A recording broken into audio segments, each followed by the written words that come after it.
tossed my baby's diaper into the ocean. To my surprise, it attracted a whole school of fish. That's when it hit me. This thing was the perfect bait. I started trying to spear them, but I was already low on strength. No matter how hard I tried, I couldn't catch a single one. I collapsed on top of the container, completely drained. Then I looked up and saw a plane flying overhead. I climbed back into the container and grabbed a piece of broken mirror. But on my way up, I didn't notice the jagged metal. It sliced deep into my thigh, but I didn't have time to react. I raised the mirror, trying to catch the plane's attention. It was too far away. I watched it disappear slowly into the sky. There was no medical help out here. A wound this big could be deadly if it got infected. I poured alcohol over it, scrubbing the cut with my hands. Then I used some wires to build a makeshift fishing net. I threw the diaper back in as bait. This time, I caught a fish. I didn't even hesitate. I ate it raw. It was the best thing I'd ever tasted. I wrote rescue notes and sealed them in plastic lunchboxes. One by one, I dropped them into the ocean. That night, I made an alcohol lamp to keep my baby warm. She finally fell asleep.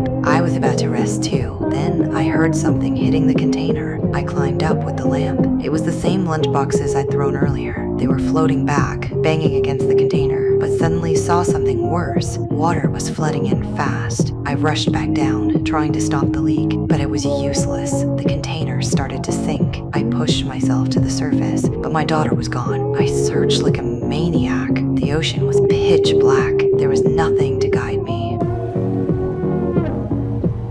I heard her crying. I used my last bit of strength to swim toward the sound, and there she was. I lay beside her, whispering my final words. I was ready to give up. By morning, a fishing boat spotted the floating baby. A woman pulled her aboard. She noticed a rope tied to the raft. She followed it and dragged my unconscious body out of the water. She did everything she could. Eventually, I came back. I sat on the deck holding my daughter for the first time in forever.